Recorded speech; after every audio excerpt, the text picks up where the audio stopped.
বসলেন তৃণমূল কংগ্রেস নেতা দেবাংশু ভট্টাচার্য। তার তোপের মুখে এবার রাজ্যের বিরোধী দলনেতা শুভেন্দু অধিকারী কি বলেছেন তিনি, কি রয়েছে সেই অঙ্কে, শুক্লা জানাবে আপনাদের। একদমই 200 টার্গেট দিয়ে যারা 77 পায় এভাবে খোঁচা দিচ্ছেন দেবাংশু ভট্টাচার্য, 35 টার্গেট দিয়ে 12 পায় বলে খোঁচা দিচ্ছেন তৃণমূল নেতা। 180 টার্গেটের কথা বলেছেন গতকালই শুভেন্দু অধিকারী তমলুক তার নিজের গড় থেকে, আর সেই বিষয় নিয়েও কিন্তু দেবাংশু ভট্টাচার্য তিনি খোঁচা দিয়েছেন। সেট করে তারা আসলে ফাইনালি কত পেতে পারে এভাবেই খোঁচা দিয়েছেন দেবাংশু ভট্টাচার্য। কিন্তু আপনাদেরকে শোনাবো শুভেন্দু অধিকারী গতকাল তমলুক থেকে ঠিক কি বলেছিলেন।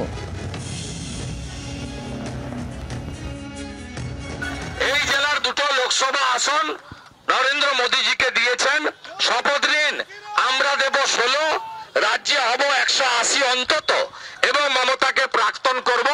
যোগী আদিত্যনাথের মতো পশ্চিম বাংলায়ও সুশাসন সুরক্ষা দেব।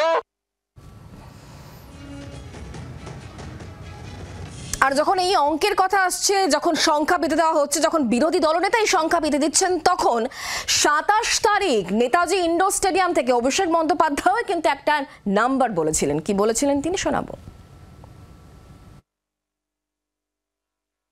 মমতা বন্দ্যোপাধ্যায় গত মাসে বিধানসভা থেকে বলেছে 2/3 বেশি আসন নিয়ে তৃণমূল ক্ষমতায় আসবে। 2/3 মানে 195 বা 196টা আসন। আমি আপনাদের বলবো, আমরা 214টা আসন 2021-এ পেয়েছিলাম।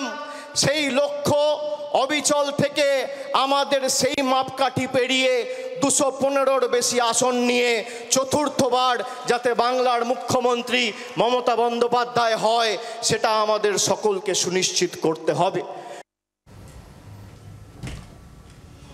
215-র বেশি আসনের কথা বলেছিলেন 27 তারিখে অভিষেক বন্দ্যোপাধ্যায়। আর এই যখন নাম্বারের খেলা চলছে, বলা চলছে, তখন বিজেপি নেতা দিলীপ ঘোষের বক্তব্যও শোনাবো।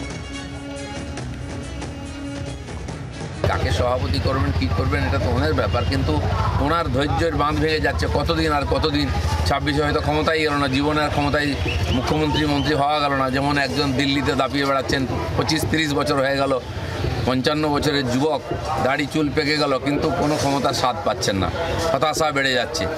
এখানেও সেটা হবে 26-এর পরে। সেজন্য তাড়াহুড়ো করে ক্ষমতাটা হাতে নিতে চাইছেন, যে কোনোভাবে জিতে থাকতে চাইছেন।